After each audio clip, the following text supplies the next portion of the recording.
Hi ನಮಸ್ಕಾರ. Nirmala Mysuru YouTube ಚಾನಲ್ಗೆ ಸ್ವಾಗತ. ಕ್ರಾಬ್ ಹೇಗೆ ಪ್ರಿಪೇರ್ ಮಾಡೋದು ಅಂತ ನೋಡೋಣ. ಫಸ್ಟು ಮಸಾಲೆ ರೆಡಿ ಮಾಡ್ಕೊಳ್ಳೋಣ. ಇದಕ್ಕೆ ಟೊಮೊಟೊ, ಕಾಯಿ, ಕೊತ್ತಂಬರಿ, ಚಕ್ಕೆ, ಲವಂಗ, ಶುಂಠಿ, ಬೆಳ್ಳುಳ್ಳಿ, 4 ಮೆಣಸು.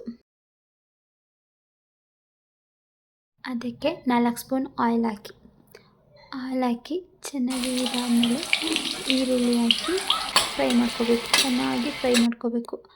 ಆಮೇಲೆ ಶುಂಠಿ ಬೆಳ್ಳುಳ್ಳಿ ಪೇಸ್ಟು ಹಾಕಿ ಅದನ್ನು ಹಸಿ ವಾಸನೆ ಹೋಗೋ ತನಕ ಫ್ರೈ ಮಾಡಿಕೊಂಡು ಮತ್ತು ಕ್ರ್ಯಾಬ್ನ ಹಾಕಿ ಚೆನ್ನಾಗಿ ಫ್ರೈ ಮಾಡ್ಕೋಬೇಕು. ಅದು ಬ್ರೌನ್ ಕಲರ್ ಬರೋಷ್ಟು ಫ್ರೈ ಮಾಡ್ಕೊಳ್ಬೇಕು. ಆಯಿಲಲ್ಲೇ ಚೆನ್ನಾಗಿ ಫ್ರೈ ಮಾಡ್ಕೊಳ್ಳೋದ್ರಿಂದ ಅದು ನಾವು ತಿನ್ನೋಕ್ಕೂ ಸ್ವಲ್ಪ ಗಟ್ಟಿ ಇರಲ್ಲ, ಚೆನ್ನಾಗಿ ಸ್ಮೂತ್ ಆಗುತ್ತೆ. ಒಂದು 10 ಮಿನಿಟ್ಸ್ ಆದರೂ ಮಾಡಬೇಕು. ಇವಾಗ ಸ್ವಲ್ಪ 10 ಮಿನಿಟ್ಸ್ ಆಗಿದೆ. ಈಗ ನೋಡಿ ಬ್ರೌನ್ ಕಲರ್ ಸ್ವಲ್ಪ ಆಗಿದೆ. ಈಗ ಮಸಾಲೆನೇ ಹಾಕ್ತಾಯಿದ್ದೀವಿ. ಮಸಾಲೆ ರುಬ್ಬಿಟ್ಟಿರೋ ಮಸಾಲೆನೆಲ್ಲ ಹಾಕಿ ಚೆನ್ನಾಗಿ ಮಿಕ್ಸ್ ಮಾಡಬೇಕು.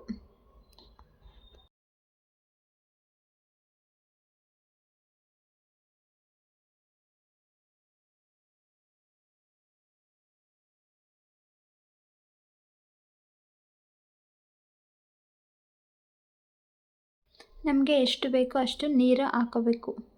ನೀರು ಹಾಕ್ಕೊಂಡು ಚೆನ್ನಾಗಿ ಫ್ರೈ ಮಾಡ್ಕೋಬೇಕು. ಇನ್ನೂ ಸ್ವಲ್ಪ ಫ್ರೈ ಮಾಡಿಕೊಂಡು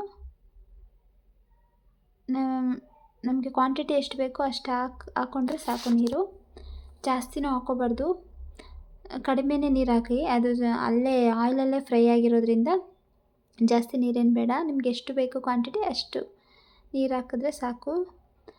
ಮತ್ತು ಸ್ವಲ್ಪ ಉಪ್ಪು ಹಾಕ್ಕೊಳ್ಳಿ ರುಚಿಗೆ ತಕ್ಕಷ್ಟು. ಹಾಗೆ ಚಿಲ್ಲಿ ಪೌಡರು ಮೇಲೆ ನಾವು 2 ಸ್ಪೂನ್ ಹಾಕ್ಕೊಂಡಿದ್ದೀವಿ. ನಿಮಗೆ ಎಷ್ಟು ಬೇಕೋ ಖಾರ ಅಷ್ಟು ಹಾಕ್ಕೊಳ್ಳಿ. ಹಾಗೆ ಫ್ರೈ ಮಾಡಿ, ಇನ್ನೊಂದು ಸಲ ಫ್ರೈ ಮಾಡಿ, ಚೆನ್ನಾಗಿ ಫ್ರೈ ಮಾಡೋದು 2 ನಿಮಿಷ.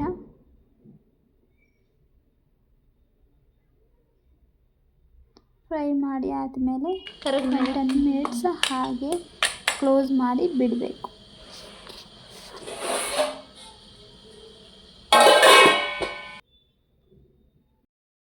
10 ಮಿನಿಟ್ಸ್ ಬಿಟ್ಟು ಓಪನ್ ಮಾಡಿದ್ದೀವಿ. ನೋಡಿ ಎಷ್ಟು ಚೆನ್ನಾಗಿ ಫ್ರೈ ಆಗಿದೆ.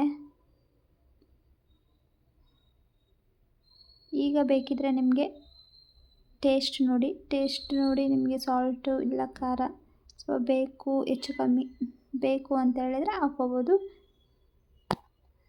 ನೋಡಿ, ಈ ರೆಸಿಪಿ ತುಂಬ ಕ್ವಿಕ್ ಆ್ಯಂಡ್ ಈಸಿಯಾಗಿ ಮಾಡ್ಕೋಬೋದು.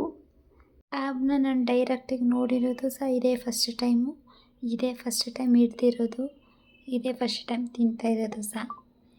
ಹೇಗೆ ಮಾಡಿದ್ದೀವಿ ಅಂದರೆ ಸಕ್ಕತ್ತಾಗಿತ್ತು, ತುಂಬ ಚೆನ್ನಾಗಿದೆ.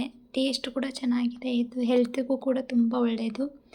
ಸಿಕ್ಕಿದ್ರೆ ಮಾಡ್ಕೊಂಡು ತಿನ್ನಿ, ಚೆನ್ನಾಗಿದೆ. ಈ ರೆಸಿಪಿ ತುಂಬ ಈಸಿ ಆ್ಯಂಡ್ ಕ್ವಿಕ್ಕಾಗಿ ಮಾಡ್ಕೋಬೋದು. Thank you for watching.